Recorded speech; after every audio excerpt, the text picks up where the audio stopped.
ሰዎች ሆይ የአላህ ዕቃ ውድ ነው፣ የአላህ ዕቃ ማለት ጀነት ነው ብለዋል ነብዩ ሰለላሁ ዐለይሂ ወሰለም። ጀነትን ለማግኘት አላህ ተባረከ ወተዓላ የሰው ልጆችን ነፍሳቸውን፣ ህይወታቸውን፣ ገንዘባቸውን ጠይቋቸዋል። ለአላህ ለጀነት ብሎ ነፍሱን፣ ህይወቱን፣ ንብረቱን ለመስጠት ዝግጁ የሆነ ሰው አላህ ተባረከ ወተዓላ ጀነትን አዘጋጅቶለታል። አማና ኢማን ከሚለው ጋር ግንኙነት አለው። አማና የሌለው ሰው ኢማን የለውም። አማና የኢማን አካል ነው። የኢማን አንድ መገለጫ ነው። አማናን የሚጠብቁ አደራን የሚጠብቁ ሰዎችን አላህ ተባረከ ወተዓላ አወድሷቸዋል። አንዱ የጀነት መግቢያ ሰበብ ነው። ሁሉም በያለበት አማናውን አደራውን ከጠበቀ ሀገር ምድር ሰላም ይሆናል። የሰው ልጅ ዲኑ ይጠበቃል፣ ክብሩ ይጠበቃል። አማና ማጉደል ሲበዛ ከትንሽ ከትልቅ አደራ ያለባቸው አማና ያለባቸው ሰዎች አደራቸውን ሲያጎድሉ የዱንያ ህይወትም ይበላሻል፣ የአኺራ ህይወትም ይበላሻል። ልጆች ወላጆቻቸው ዘንድ አማና ናቸው። በሰላም ጀነት መግባት የፈለገ ሰው እጁን ሰውን ወደ መደብደብ፣ የሰው ዕቃ ወደ ማንሳት፣ በውሸት ሰነድ ወደ ማዘጋጀት እጁን ሊሰነዝር ሊያንቀሳቅስ አይገባውም። በተቃራኒው በእጅ አላህን መለመን፣ ዚክር መቁጠር፣ የአላህ ባሮችን እየጨበጡ አጅር ለማግኘት መጣር፣ እጅን ለመልካም ነገር መጠቀም ነው የሚገባው። ነቢዩ ዓለይሂ ሰላቱ ወሰላም ሙስሊም ከሙስሊም ጋር ተገናኝቶ ሞቅ ያለ መጨባበጥን ተጨባብጦ የወንድሙን ሴትም የእህቷን ወይም አጅነቢ ማይሆንባትን ሰው ጨብጠው እጅን ነቅነቅ ያደረጉ እንደሆነ ወንጀላቸው ይራገፋል ብለዋል ነብዩ ሰለላሁ ዐለይሂ ወሰለም። በተቃራኒው ደግሞ በእጅ አጅነቢን ማይፈቀድለትን ተቃራኒ ጾታ የጨበጡ እንደሆነ ወደ ጀሃነም መሄድን ያስከትላል። ነብዩ ዓለይሂ ሰላቱ ወሰላም አንድ ሰው ማትፈቀድለትን ሴት ከሚጨበጥ በጋለ ወስፌ አናቱ ቢበሳ ይሻለዋል ብለዋል። አልሐምዱሊላህ نحمده ونستعينه ونستغفره ونعوذ بالله من شرور أنفسنا ومن سيئات أعمالنا من يهده الله فلا مضل له ومن يضلل فلا هادي له وأشهد أن لا إله إلا الله وحده لا شريك له وأشهد أن محمدا عبده ورسوله يا أيها الذين آمنوا اتقوا الله حق تقاته ولا تموتن إلا وأنتم مسلمون يا أيها الناس اتقوا ربكم الذي خلقكم من نفس واحدة وخلق منها زوجها وبث منهما رجالا كثيرا ونساء واتقوا الله الذي تساءلون به والأرحام إن الله كان عليكم رقيبا يا أيها الذين آمنوا اتقوا الله وقولوا قولا سديدا يصلح لكم أعمالكم ويغفر لكم ذنوبكم ومن يطع الله ورسوله فقد فاز فوزا عظيما أما بعد فإن أصدق الحديث كتاب الله وخير الهدي هدي محمد صلى الله عليه وعلى آله وأصحابه وسلم تسليما كثيرا وشر الأمور محدثاتها فإن كل محدثة بدعة وكل بدعة ضلالة وأوصيكم ونفسي بتقوى الله يا عباد الله فاتقوا الله تعالى حق التقوى وراقبوا ربكم في السر والنجوى وتزودوا للآخرة واعلموا أن خير الزاد التقوى فاتقوا الله يا أولي الألباب لعلكم تفلحون يا الله باروچوي الله ያዛችሁን በመታዘዝ የከለከላችሁን በመከልከል ሁሌም በሁሉም ጉዳይ ላይ በሁሉም ቦታ ላይ የሚገባውን ፍራቻ ፍሩት። ለአኺራችሁ ስንቅ ያዙ። ከስንቆች ሁሉ በላጭ ስንቅ አላህን መፍራት ነው። የአላህ ባሮች ሆይ እያንዳንዱ ሙስሊም አማኝ ሶላት የሚሰግደው፣ ጾም የሚጾመው፣ ዘካ ሰደቃ የሚሰጠው፣ ሐጅ የሚያደርገው፣ ሴት ልጅ ሒጃብ የምታደርገው ሙስሊም በሚያደርገው ነገር ሁሉ ነቢይን ዓለይሂ ሰላቱ ወሰላም ለመከተልና ለመምሰል የሚጥረው አንድ ትልቅ ዓላማና ግብ ምኞት ስላለው ነው። ይሄም አስተዋይ የሆነ ሁሉ ሙእሚን ግብ ዓላማ ጀነትና የአላህን ተባረከ ወተዓላ ውዴታ ማግኘት ነው። ዱንያ ላይ የተለያዩ ነገሮችን አንዳንዴ የከበደም ቢሆን ሙስሊሞች የሚያደርጉት የተለያዩ ነገሮችን የፈለጉ እንኳ ነፍሳቸው የወሰወሰቻቸው የሚተዉት ብዙን ነገር በትዕግስት የሚያልፉት ጀነትን እንዳላጣ በማለት ነው። የሙእምን ትልቅ ምኞቱ ጉጉቱ ጀነትና ጀነት ውስጥ ያለውን የአላህን ውዴታ ማግኘት የአላህን ተባረከ ወተዓላ ፊት ማየትን። በመሰረቱ የጀነት መንገድ ረጅም ነው፣ ሩቅ ነው። የጀነት ዋጋም ውድ ነው። ነቢዩ ዓለይሂ ሰላቱ ወሰላም እንዳሉት ሰዎች ሆይ የአላህ ዕቃ ውድ ነው፣ የአላህ ዕቃ ማለት ጀነት ነው ብለዋል ነቢዩ ሰላቱ ወሰላም። ጀነትን ለማግኘት አላህ ተባረከ ወተዓላ የሰው ልጆችን ነፍሳቸውን፣ ሕይወታቸውን፣ ገንዘባቸውን ጠይቋቸዋል። ለአላህ ለጀነት ብሎ ነፍሱን፣ ሕይወቱን፣ ንብረቱን ለመስጠት ዝግጁ የሆነ ሰው አላህ ተባረከ ወተዓላ ጀነትን አዘጋጅቶለታል። ኢነላህ አሽተራ ሚነል ሙእሚኒነ አንፉሰሁም ወአምዋለሁም ቢአነ ለሁሙል ጀነህ ብሏል። አላህ ለሙእሚኖች ጀነትን ሸጧል፣ ሊሰጣቸው ቃል ገብቷል። እነሱ ጀነትን ለማግኘት የአላህን ውዴታን ለማግኘት ትልቁ ሀብታቸው የሆነውን ነፍሳቸውን ንብረታቸውን እስከ ሰጡ ድረስ ብለዋል። በመሰረቱ ጀነት ውድ ነው፣ መንገዱ ሩቅ ነው፣ ትልቅ ዋጋ ያስከፍላል። ዱንያ ላይ እንኳ የተመቻቸ ሕይወት ለመኖር ጥሩ ሥራ ለማግኘት ጥሩ ቤት ሰርቶ ለመኖር ውጣ ውረድ ይጠይቃል። ልፋት፣ ድካም፣ ትዕግስት ይጠይቃል። የዱንያ ቤት፣ የዱንያ ፎቅ፣ የዱንያ ሕይወት ፈራሽ ከመሆኑ ጋር ለወራሽ የሚተው ከመሆኑ ጋር የሚያለፋ የሚያደክም ትዕግስት የሚጠይቅ ከሆነ የማይፈርሰው የማይደፈርሰው ሰላማዊ የሆነው የጀነት ሕይወት ደግሞ ከዱንያው በብዙ እጥፍ የበለጠ ትዕግስት ይፈልጋል፣ ልፋት ይፈልጋል፣ ድካም ይፈልጋል፣ ዋጋ መክፈል ይጠይቃል። ከመሆኑም ጋር ግን አላህ ተባረከ ወተዓላ ላገራለት ሰው የጀነት መንገድ ገር ነው፣ ቀላል ነው። ነቢዩ ዓለይሂ ሰላቱ ወሰላም ከሶሐቦች መሃል አንዱ ጀነት የሚያስገባ ከጀሃነም የሚያድን የሚያርቅን መልካም ሥራ ይንገሩኝ ብሎ ነቢይን ዓለይሂ ሰላቱ ወሰላም ሲጠይቃቸው የጠየቅከው ትልቅ ነገር ነው፣ አላህ ላገራለት ሰው ግን ገር ነው ብለዋል ነቢዩ ሰላቱ ወሰላም። አላህ ተባረከ ወተዓላ ካገራ የጀነት መንገድ ቀላል፣ ፍላጎቱ ካለ፣ ዝግጅቱ ካለ፣ የሚችሉትን ማድረግ ካለ አላህ ተባረከ ወተዓላ እውነትን የሚነግራቸው እሳቸውም የሚናገሩት ሁሉ እውነት የሆነው ነቢዩ ሙሐመድ ዓለይሂ ሰላቱ ወሰላም 6 ነገሮችን ለማድረግ ለመጠበቅ ቃል ግቡልኝ፣ እኔ ጀነት እንደምትገቡ ቃል እገባላችኋለሁ ብለዋል ዓለይሂ ሰላቱ ወሰላም። ኢድመኑ ሊ ሚን አንፉሲኩም 6 አድመን ለኩም አልጀነህ፣ 6 ነገሮችን ከራሳችሁ አሟሉ። 6 ነገር ለመጠበቅ ለማድረግ ቃል ግቡ፣ ቃላችሁን ጠብቁ። እነዚህ 6 ነገሮችን ካሟላችሁ ጀነት ትገባላችሁ ብለዋል ነብዩ ሰለላሁ ዐለይሂ ወሰለም። ምንድናቸው እነዚህ 6 ነገሮች? ስትናገሩ እውነትን ብቻ ተናገሩ። ወስዱቁ ኢዛ ሐደስቱም። ሁለተኛው ወአውፉ ኢዛ ወዐድቱም፣ ለሰው ቃል ከገባችሁ ቃላችሁን ሙሉ። ሶስተኛው ወአዱ ኢዛ ቱሚንቱም፣ ሰው አምኖ አዳራ ከሰጣችሁ አዳራችሁን ጠብቁ፣ አዳራችሁን አማናችሁን አትብሉ።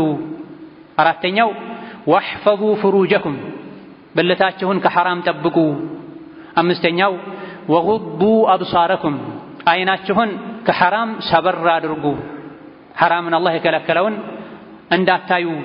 ስድስተኛው ወኩፉ አይዲየኩም፣ እጃችሁን አላህ ከከለከላችሁ ነገር ሰብሰብ አድርጉ፣ አላህ ያልፈቀደላችሁን ነገር በእጃችሁ አታድርጉ አሉ ኢማም አሕመድ። ሌሎችም ዘግበውት አልባኒ ሶሒህ ያሉት ትክክለኛ የነቢ ሐዲስ ነው ዓለይሂ ሰላቱ ወሰላም። እነዚህን 6 ነገሮችን ያሟላ ሰው የጠበቀ ሰው በሕይወት ዘመኑ እዚህ ጋር የተከለከሉ ነገሮችን ያላደረገ ሰው አላህ ተባረከ ወተዓላ ጀነት እንደሚያስገባው ነቢዩ ዓለይሂ ሰላቱ ወሰላም ጌታቸው በገባላቸው ቃል መሰረት ለኡመታቸው ለተከታዮቻቸው ቃል ገብተዋል። አላህ ተባረከ ወተዓላ ቃሉን አያፈርስም። ነቢይም ዓለይሂ ሰላቱ ወሰላም ከራሳቸው አይናገሩም። አላህ ነግሯቸው አበስሯቸው ካንተ ኡመት ውስጥ 6 ነገሮችን የጠበቀ ያሟላ ሰው ጀነት የመግባት ዋስትናው የተረጋገጠ ነው አስተማማኝ ነው ስላላቸው ለኛ ነግረውናል። እነዚህን 6 የጀነት መግቢያ ሰበቦችን አውቀን ጠብቀን ይህ ላይ ጸንተን የሞተን እንደሆነ ማይዋሹት ያልሆነ ነገር ማይናገሩት ነብዩ አለይሂ ሰላቱ ወሰላም በሰጡት ቃል መሰረት ጀነት መግባት ይቻላል። وأزلفت الجنة للمتقين غير بعيد هذا ما توعدون لكل أواب حفيظ من خشي الرحمن بالغيب وجاء بقلب منيب ادخلوها بسلام ذلك يوم الخلود لهم ما يشاءون فيها ولدينا مزيد إلى الله تبارك وتعالى جنة الله لفروا كوانجل لراقوا سووش بقربة تزقاجتا يتبقى نو የጀነት ሰዎች ሆይ ግቡ ጀነት በሰላም ካሁን በኋላ ጀነት ውስጥ መታመም የለም መራብ የለም ማሰብ መተከዝ የለም መስጋት የለም ውጡ መባል የለም መሞት የለም ያልቃል ብሎ መጨነቅ መስጋት የለም በሰላም ጀነት ግቡ ተጨማሪም አለላችሁ የፈለጋችሁት ሁሉ ይሰጣችኋል ይባላል። አላህ ተባረከ ወተዓላ እሱን ለፈሩ ሰዎች ጀነትን ቃል ገብቷል። እዚህ ዱንያ ላይ ቃሉን የጠበቀ አድርግ የተባለውን ያደረገ ነቢይን አለይሂ ሰላቱ ወሰላም የተከተለ ሱናቸውን የህይወቱ መመሪያ ያደረገ ጀነት መግባቱ የተረጋገጠ ነው። እዚህ ዱንያ ላይ ቃሉን ያፈረሰ እንደፈለገ የሆነ ደስ ሲለው ሙሉ ሙስሊም ደስ ሲለው ግማሽ ሙስሊም እንደ ፍላጎቱ እንደ ስሜቱ የኖረ እንደሆነ ጀነት የመግባቱ በተለይ በሰላም ሰተት ብሎ የመግባቱ ነገር አጠራጣሪ አስጊ ይሆናል።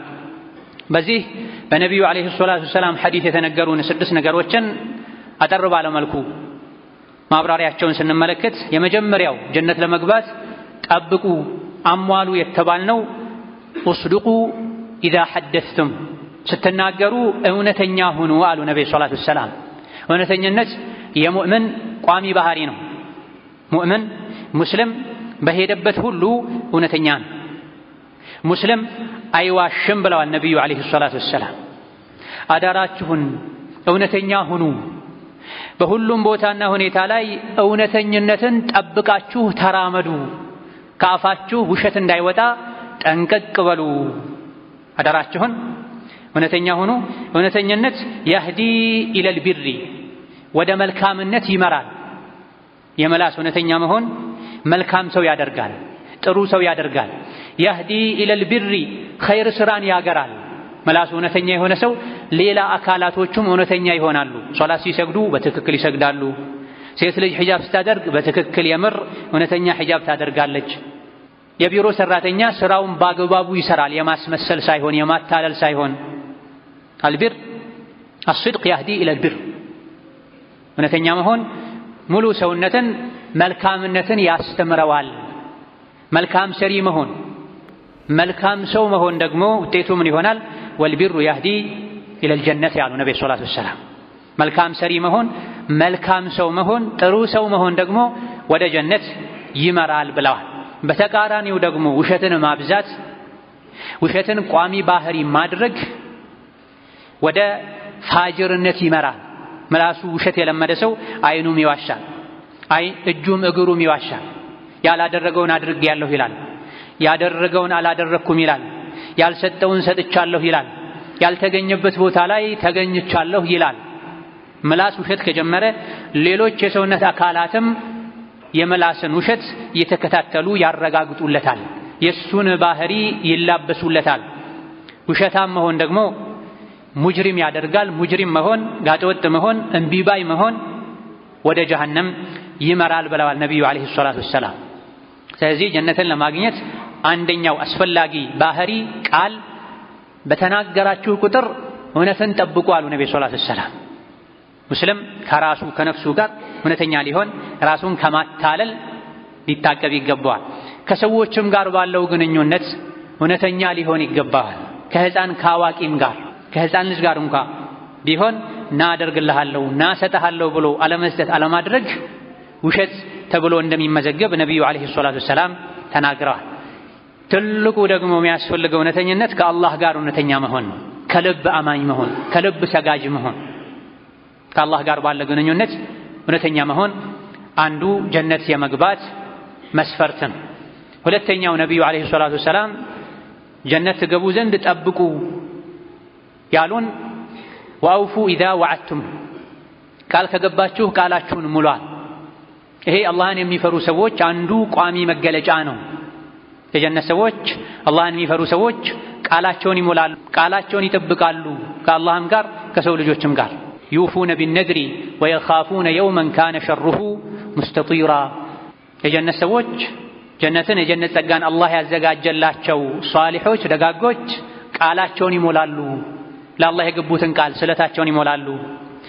ዓለመ ዘራ ላይ ያለ የሰው ልጅ ለጌታው ቃል ገብቷል፣ ጌታውን ሊታዘዝ፣ ጌታውን ላለማመፅ፣ በሱ ላለማጋራት፣ የሱን መመሪያ ለመከተል።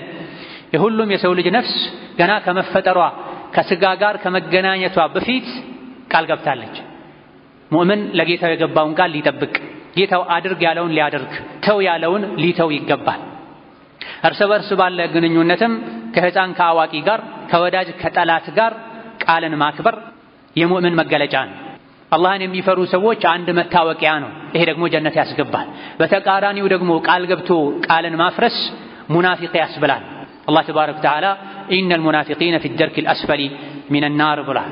ሙናፊቆች፣ አስመሳዮች፣ አታላዮች ከጀሃነም የታችኛው አዘቅት ላይ ነው የሚሆኑት ተብሏል። ምንም እንኳ ይሄ ኒፋቅ ዓቀዲን የሚመለከት ቢሆንም ተግባራዊ ስነ ምግባራዊ የሙናፊቅነት ባህሪ ያለበት ሰውም ጀሃነም ሊገባ ይችላልና የሙናፊቅን ባህሪ ሙሉ በሙሉ መራቅ መጠንቀቅ ያስፈልጋል። ከሙናፊቅ መገለጫ አንዱ ቃል ገብቶ ቃልን ማፍረስ ነው። እመጣለሁ ብሎ መቅረት ነው። አደርጋለሁ ብሎ አለማድረግ ነው። ጀነት መግቢያ አንዱ ሰበብ ቃል ከገቡ ቃልን መጠበቅ ነው። ሶስተኛው ወአዱ ኢዛ እቱሚንቱማ፣ አማና ከሰጧችሁ አማናችሁን ጠብቁ አሉ ነብዩ ሰለላሁ ዐለይሂ ወሰለም። ማንኛውም አማና አደራ የተጣለበት ሰው አደራው የግለሰብም ይሁን የህዝብና የመንግስትም ይሁን አደራ የተጣለበት ሰው አደራውን አማናውን በአግባቡ ሊጠብቅ ሊወጣ ይገባዋል። አማና ኢማን ከሚለው ጋር ግንኙነት አለው። አማና የሌለው ሰው ኢማን የለውም። አማና የኢማን አካል ነው። የኢማን አንድ መገለጫ ነው። አማናን የሚጠብቁ አደራን የሚጠብቁ ሰዎችን አላህ ተባረከ ወተዓላ አወድሷቸዋል። አንዱ የጀነት መግቢያ ሰበብ ነው። ሁሉም በያለበት አማናውን አደራውን ከጠበቀ ሀገር ምድር ሰላም ይሆናል። የሰው ልጅ ዲኑ ይጠበቃል፣ ክብሩ ይጠበቃል። አማና ማጉደል ሲበዛ ከትንሽ ከትልቅ አደራ ያለባቸው አማና ያለባቸው ሰዎች አደራቸውን ሲያጎድሉ የዱንያ ህይወትም ይበላሻል፣ የአኺራ ህይወትም ይበላሻል። ልጆች ወላጆቻቸው ዘንድ አማና ናቸው። ወላጆች ልጆቻቸውን አላህ ተባረከ ወተዓላ የሰጠኝ አደራዎች ናቸው፣ ገና ከልጅነታቸው የአላህን ውዴታ ላስተምራቸው፣ የነቢን ዓለይሂ ሰላቱ ወሰላም ሱና ላስተምራቸው፣ የሶላት አሰጋገድን ላስለምዳቸው፣ ጾም አቅማቸው ሲችል ላስጾማቸው፣ ለሒጃብ ሲደርሱ ሒጃብ ላስለብሳቸው ይገባል፣ ግዴታ አለብኝ። ይሄን ካላደረኩ ግን አላህ ዘንድ እጠየቃለሁ ሊል ይገባዋል። አላህ ተባረከ ወተዓላ አደራችሁን ጠብቁ ብሎ አዟል። አደራ የሚጠብቁ ሰዎችን አመስግኗል። በተቃራኒው አደራቸው የሚያጎድሉትን ተችቷል። ኢነላህ ያእሙሩኩም አን ቱአዱል አማናት ኢላ አህሊሃ ብላ። ልጆችን አላህ ተባረከ ወተዓላ የሰጠን ዱንያ ላይ ውጫቸውን ቀልበን አደልበን በልብስ አሳምረን አእምሯቸውን ልባቸውን ቸላ ልንለው አይደለም። ከውጫዊ አለባበሳቸው አካል ግንባታ አመጋገብ ይልቅ ወላጅ ለልጁ መጨነቅ ያለበት ለአእምሮ ለመንፈሱ ነው፣ ለኢማኑ ነው፣ ለመልካም ስነ ምግባሩ ነው። እነዚህ የማን ልጆች ናቸው? ማሻአላህ ተርቢያቸው ሲያምር አደባቸው ሲያምር የሚያስብሉ ልጆችን ለመተካት ዱንያ ላይ ተክቶ ለመሄድ ቁርአን የሚቀሩ መስጂድ የሚጠብቁ ለዲን የሚታገሉ ወላጆቻቸው ከሞቱ በኋላ ዱዓ የሚያደርጉ ሰደቃ የሚሰጡ ሞተውም አጅር እንዲጎርፍላቸው የሚያደርጉ ልጆችን ወልዶ ተክቶ ለመሄድ ገና ልጅ ሲወለድ ልጅ አማና እንደሆነ ማወቅ ያስፈልጋል። ልጅ ወልዶ የትም የዋለ የፈለገውን እየተናገረ የፈለገውን እንደፈለገ እየለበሰ ወደ ሐራም መንገድ እየተጓዘ ወላጅ አይቶ ዝም የሚል ከሆነ ትንሽ ግን ራሱን ሲያመው ሆዱን ሲቆርጠው ደንግጦ ተጨንቆ ሐኪም ቤት የሚወስድ ከሆነ ወላጅ አማናውን አጉድሏል። በተለይ ሴት ልጅ የት ዋለች፣ ምን ለበሰች፣ ከማን ጋር ነው ወታ መተገባው ካልተባለ አማና ማጉደሉ በዱንያም ስም ያጠፋል፣ የቤተሰብን ክብር ይነካል። አኺራ ላይም አባት እናቷ ቸላ ብለዋት የተበላሸች ዲንን ያሰደበች ሴት ብቻዋን አይደለም ጀሃነም የምትገባው። ስትበላሽ አይቶ ዝም ያሉ ወላጆችም ታላቅ ወንድምም ኃላፊነት ያለበት ሁሉ አብሮ ጀሃነም እንደሚወርድ ተነግሯል። ስለዚህ አማና አደራ መጠበቅ አንዱ ጀነት መግቢያ ሰበብ ነው። በየመስሪያ ቤቱ ያሉ የህዝብ አገልጋዮች አማናቸውን በአግባቡ ጠብቀው ከተወጡ፣ የሥራ ሰዓትን ካከበሩ፣ ለህዝብ ለሀገር ይበጃል ተብሎ የተቀመጠን አሰራር ጠብቀው ከሰሩ፣ ህዝብን ካገለገሉ፣ ሀገርን ካለሙ፣ በሄዱበት ሁሉ የሙስሊም ተምሳሌት ከሆኑ አማናቸውን ጠብቀዋል። አማናን መጠበቅ የጀነት መንገድ ነው። ዲንን ዱንያን ያስተካክላል፣ በህይወት ደስተኛ እንዲሆኑ ያደርጋል። በተቃራኒው ደግሞ አታላይነት፣ ከሃዲነት፣ አስመሳይነት ግለሰቡም ውስጡ ሰላም እንዳይሰማው ሁሌ እንዲፈራ እንዲሸበር፣ ወንጀሌን ማን አወቀብኝ ብሎ እንዲፈራ ያደርጋል። አኺራ ላይ ደግሞ ያለው ቅጣት ከዚህ የከፋን። አራተኛው ጀነት መግቢያ ሰበብ ወህፈዙ ፍሩጀኩም አሉ ነብዩ ሰለላሁ ዐለይሂ ወሰለም። ብልታችሁን ጠብቁ ከዝሙት ውጪ ካሉ ሌሎችም አላህ ባልፈቀደው መንገድ ስሜትን ሰዎች ከሚያረኩበት መንገድ ሁሉ ብልታችሁን ጠብቋል። ይሄ አላህን የሚፈሩ የሙእሚኖች የሙፍሊሖች አንዱ መገለጫ ነው። ሱረቱል ሙእሚኑን ላይ ቀድ አፍለሐል ሙእሚኑን ብሎ አላህ ተባረከ ወተዓላ አማኞች በእርግጥም ዳኑ፣ እድለኛ ሆኑ፣ ስኬታማ ሆኑ ብሎ ነግሮ የአማኞችን መገለጫ ሲነግረን ብልታቸውን የሚጠብቁ፣ ሶላታቸውን አሳምረው የሚሰግዱ፣ ዘካን የሚሰጡ ብሎ መገለጫቸውን ነግሮናል። ብልትን መጠበቅ በዱንያ ላይም የራስን ጤንነት መጠበቅ ነው። የሀገርን የህዝብን ጤንነት መጠበቅ ነው። ሀገርን ንጹህ የተከበረ ማድረግ ነው። በተቃራኒው ደግሞ ወንድም ይሁን ሴት ብልትን አለመጠበቅ የአላህን ተባረከ ወተዓላ በላ ያመጣል፣ የተለያዩ በሽታዎችን ያመጣል። ከዛ በፊትም ደግሞ አኺራ ላይ ያዋርዳል። ነብዩ ሰለላሁ ዐለይሂ ወሰለም በብዛት ሰዎችን ጀሃነም የሚያስገባው አፍና ብልት ነው ብለዋል። አፉን የማይጠብቅ ሰው ባፉ ካፉ የሚወጣውን ቃል ማይመዝን ማይጠብቅ፣ ሚበላውን ማይጠብቅ፣ በተቃራኒው እንደዚሁ ደግሞ በተጨማሪ ብልቱን የማይጠብቅ ሰው ጀሃነም እንደሚገባ ነብዩ አለይሂ ሰላቱ ሰላም ሲናገሩ፣ በተቃራኒው ደግሞ አፋችሁና በሁለቱ እግሮቻችሁ መሃል ያለ ብልታችሁን ጠብቁ ጀነት ትገባላችሁ ብለዋል። ባለንበት ዘመን የዝሙት ሰበቦች በዝተዋል፣ በሮች ተከፋፍተዋል። ባለትዳር ያልሆነውም ሲልከሰከስ ሲነጃጀስ የሚታይበት ዘመን ላይ ደርሰናልና ጀነት መግባት የፈለገ ነብዩ አለይሂ ሰላቱ ሰላም በወሰዱት ኃላፊነት መሰረት ጀነት መግባት የፈለገ ብልቱን ከዝሙትና ከሌሎችም ከዝሙት ተመሳሳይ ተግባሮች መራቅ መጠበቅ፣ ወደዛ የሚያዳርሱ ነገሮችንም መራቅ ያስፈልጋል። ባረከላሁ ሊ ወለኩም ፊል ቁርአኒል ዐዚም ወነፈዐኒ ወኢያኩም ቢማ ፊሂ ሚነል አያቲ ወዚክሪል ሐኪም አቁሉ ቀውሊ ሃዛ ወአስተግፊሩላህ ሊ ወለኩም ወሊሳኢሪል ሙስሊሚነ ሚን ኩሊ ዘንቢን ወኸጢአ ፈስተግፊሩሁ ኢነሁ ሁወል ገፉሩር ረሒም ወል በሩል ከሪም። الحمد لله على إحسانه والشكر له على توفيقه وامتنانه وأشهد أن لا إله إلا الله وحده لا شريك له تعظيما لشأنه وأشهد أن محمدا عبده ورسوله الداعي إلى رضوانه صلى الله عليه وعلى آله وأصحابه وإخوانه وسلم تسليما كثيرا.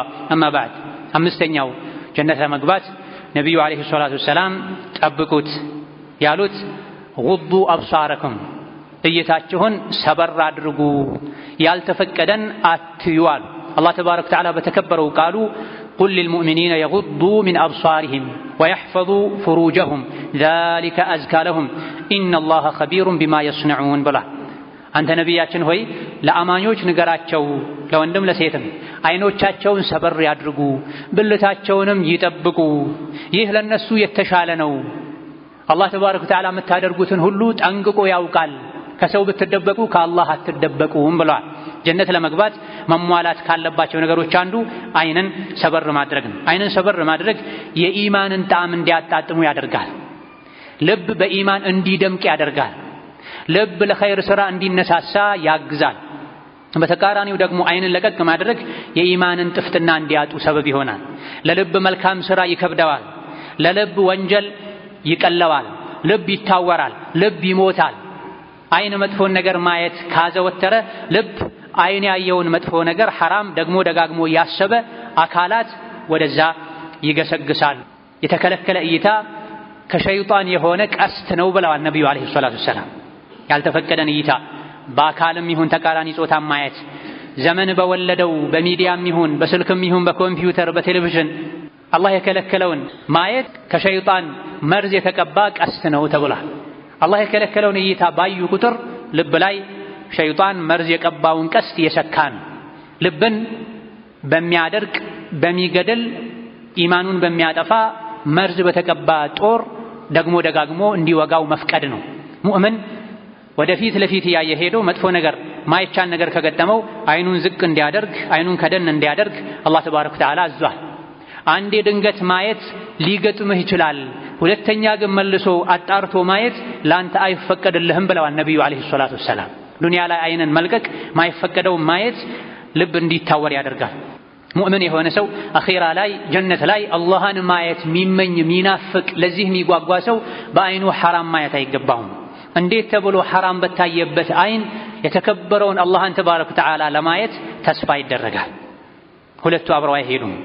ዱንያ ላይ ያለ ጊዜያዊ ደስታ አታሎን ሸንግሎን የአኺራውን የጀነት ሰዎች ሁሉ የሚጓጉለትን የአላህን ፊት ከማየት እንቅፋት የሚሆነን መጥፎ እይታ ከማየት ልንታቀብ ይገባናል። አላህ ለአይኖች ክዳን ያደረገላቸው የሚፈቀደውና ማይፈቀደውን ለይተን እንድናይ ነው። የሚፈቀደውን ነገር አይናችን ገልጠን እናያለን። ማይፈቀድ ነገር ሲገጥምን ደግሞ አይናችንን ዝቅ እናደርጋለን። በተለይ ባለንበት ዘመን ሁሉም ሰው ኪሱ ላይ በያዘው ስልክ ምክንያት ቦርሳው ላይ ባለ ኮምፒውተር ምክንያት በአይኑ አላህ የሚጠላውን ነገር አይቶ ከጀነት ተባሮ ጀሃነም ሊገባ ይችላል። በስልኩ ምክንያት በኮምፒውተሩ ምክንያት ቤቱ ላይ በተገጠመ ዘመናዊ ቴሌቪዥን አማካኝነት ጀነትን እንዳናጣ አይናችንን ሰበር ልናደርግ ይገባናል። የደም እንባ ከማልቀስ በፊት ዱንያ ላይ አይኑን ሰበር ያላደረገ ሰው አኺራ ላይ በአይኑ እንባ አልቆ የደም እንባ ሊያለቅስ ይችላል። ወንዱም ሴቱም የትም ቦታ ሆኖ አላህን ተባረከ ወተዓላ ሊፈራ አይኑን ሰበር ሊያደርግ ይገባል። የመጨረሻው ወኩፉ አይዲየኩም አሉ ነብዩ ሰለላሁ ዐለይሂ ወሰለም። ጀነት ለመግባት ቃል ተገብቶላችኋል እናንተ 6 ነገሮችን ካሟላችሁ ብለው በስድስተኛ ደረጃ የጠቀሱት እጃችሁን ሰብሰብ አድርጓል። ከምን? ሰውን ከመደብደብ፣ ሰውን ከመግደል፣ የሰው ዕቃ ከመቀማት፣ በእጅ ሰነድን ከማዛባት፣ የተሳሳተ ፍርማ ከመፈረም፣ ከማጭበርበር እጃችሁን ጠብቁ አሉ ነብዩ ሰለላሁ ዐለይሂ ወሰለም። ሙስሊም ማለት ከእጁም ከምላሱም ጣጣ ሙስሊሞች ሰዎች የዳኑ ሰው ነው ብለዋል። በምላሱ ሰውን የሚያስቸግር በእጁ ሰውን የሚያስቸግር ሰው ትክክለኛ ሙስሊም እንዳልሆነ ነብዩ አለይሂ ሰላቱ ሰላም ተናግሯልና በሰላም ጀነት መግባት የፈለገ ሰው እጁን ሰውን ወደ መደብደብ፣ የሰው ዕቃ ወደ ማንሳት፣ በውሸት ሰነድ ወደ ማዘጋጀት እጁን ሊሰነዝር ሊያንቀሳቅስ አይገባውም። በተቃራኒው በእጅ አላህን መለመን፣ ዚክር መቁጠር፣ የአላህ ባሮችን እየጨበጡ አጅር ለማግኘት መጣር፣ እጅን ለመልካም ነገር መጠቀም ነው የሚገባው። ነብዩ አለይሂ ሰላቱ ሰላም ሙስሊም ከሙስሊም ጋር ተገናኝቶ ሞቅ ያለ መጨባበጥን ተጨባብጦ የወንድሙን ሴትም የእህቷን ወይም አጅነቢ ማይሆንባትን ሰው ጨብጠው እጅን ነቅነቅ ያደረጉ እንደሆነ ወንጀላቸው ይራገፋል ብለዋል ነብዩ ሰለላሁ ዐለይሂ ወሰለም። በተቃራኒው ደግሞ በእጅ አጅነቢን ማይፈቀድለትን ተቃራኒ ጾታ የጨበጡ እንደሆነ ወደ ጀሃነም መሄድን ያስከትላል። ነብዩ አለይሂ ሰላቱ ሰላም አንድ ሰው ማትፈቀድለትን ሴት ከሚጨበጥ በጋለ ወስፌ አናቱ ቢበሳ ይሻለዋል ብለዋል። በእጅ ምክንያት የሚመጡ ለጀሃነም ሰበብ የሚሆኑ መንገዶች አሉና ከዚህ መራቅ በእጅ በግር በምላስ በአይን በሁሉም የሰውነት አካላት ወደ አላህ ውዴታ የሚወስድ ወደ ጀነት የሚያቃርብ መልካም ሥራ መስራት ከጀሃነም የሚያስጠጋ ወደ ጀሃነም እንድንወረወር የሚያደርግን ነገር ከማድረግ ደግሞ መታቀብ ይገባናል። ጀሃነም 7 በሮች እንዳሏት በቁርአን ተነግሯል። ወደ 7ቱም የጀሃነም በሮች የሚወስዱ ስራዎች ደግሞ የሚሰሩት እኛው ዘንድ ባሉ 7 የሰውነት አካላቶች ነው። 7ቱን የሰውነት አካላቶቹን ከወንጀል የጠበቀ ሰው ለሱ የጀሃነም በር አይከፈትም፣ ዝግ ነው። በ7 የሰውነት አካላቶቹ መጥፎ ስራ የሰራ ሰው ደግሞ የጀሃነም በሮች ተከፍተው ወደ ጀሃነም ሊሄድ ይችላል። ለሃ 7 አብዋብ ሊኩሊ ባቢን ሚንሁም ጁዝኡን መቅሱም ተብሏል። ጀሃነም 7 በሮች አሏት። 7ቱም በሮች የሚገቡባቸው ሰዎች አሉ ተብሏልና ወደ ጀሃነም የሚወስደን ስራ ከኛው ከ7 አካላችን ነው የሚወጣው። ከምላሳችን፣ ከእጃችን፣ ከሰው ልጅ ብልት፣ ከሰው ልጅ እግር ነው ሊወጣ የሚችለውና ይሄን ወደ ጀሃነም ሊወስድ የሚችል መጥፎ ስራ መራቅ መጠንቀቅ ያስፈልጋል። አላህ ተባረከ ወተዓላ ላገራለ ሰው የጀነት መንገድ በዚህ መልኩ ቀላል ነው። እነዚህ 6 ነገሮችን የጠበቀ ጀነት መግባቱ ተረጋግጧል። እነዚህ 6 ነገሮችን ያልሰራ ደግሞ ጀነት የመግባት እድሉ ጠባብ ነው። የገባም እንደሆነ አላህ በረሕመቱ ካላሳለፈው በስተቀር ጀሃነም ገብቶ ተቃጥሎ ተቀጥቶ ነው ሊሆን የሚችለው። ጀሃነም አላህ ተባረከ ወተዓላ እንድንጠነቀቀው እሳቱን፣ ግለቱን፣ እንፋሎቱን አስጠንቅቆናል። የጀነቱንም መንገድ ነግሮናል። የጀሃነሙንም ሰበብና መግቢያውን አሳውቆናል። የሰው ልጅ ለራሱ የሚበጀውን ራሱ ያውቃል። ሕፃን ሊሆን አይገባውም። ጣፋጭ ነገር እያታለለ ገደል እንደሚከተው ሕፃን አዋቂ የሆነ ሰውም ወንጀል መሆኑን ወደ ጀሃነም የሚወስድ መሆኑን ያወቀ ጊዜያዊ ደስታ አታሎት ራሱን ሊሸውድ ሊታለል አይገባም። ثم صلوا وسلموا على البشير النذير والسراج المنير فقد أمركم بذلك ربكم قائلا إن الله وملائكته يصلون على النبي يا أيها الذين آمنوا صلوا عليه وسلموا تسليما اللهم صل وسلم وبارك على عبدك ورسولك نبينا محمد وعلى آله وأصحابه وأتباعه وسلم تسليما كثيرا اللهم أعز الإسلام والمسلمين وأذل الشرك والمشركين ودمر أعداءك أعداء الدين اللهم اجعل هذا البلد آمنا مطمئنا سخاء رخاء وسائر بلاد المسلمين اللهم آمنا في دورنا وأوطاننا اللهم آمنا في دورنا وأوطاننا اللهم آمنا في دورنا وأوطاننا ولا تسلط علينا بذنوبنا من لا يخافك فينا ولا يرحمنا اللهم وحد صفوف المسلمين واجمع كلمتهم على الحق يا قوي يا متين اللهم وحد صفوف المسلمين واجمع كلمتهم على الحق يا قوي يا متين اللهم من أراد بالإسلام والمسلمين شرا فاشغله بنفسه واجعل تدبيره تدميرا عليه يا ذا القوة المتين ربنا اغفر لنا ولوالدينا ولمشايخنا ولجميع المسلمين ربنا هب لنا من أزواجنا وذرياتنا قرة أعين واجعلنا للمتقين إماما اللهم إنا نسألك فعل الخيرات وترك المنكرات وحب المساكين وأن تغفر لنا وترحمنا وإذا أردت بعبادك فتنة أن تقبضنا غير مفتونين اللهم إنا نسألك رضاك والجنة ونعوذ بك من سخطك والنار اللهم إنا نسألك رضاك والجنة ونعوذ بك من سخطك والنار اللهم إنا نسألك رضاك والجنة ونعوذ بك من سخطك والنار ربنا آتنا في الدنيا حسنة وفي الآخرة حسنة وقنا عذاب النار اللهم فرج هم المهمومين ونفس كرب المكروبين واقض الدين عن المدينين واشف مرضنا ومرضانا ومرضى المسلمين واشف مرضنا ومرضانا ومرضى المسلمين برحمتك يا أرحم الراحمين آمين والحمد لله رب العالمين.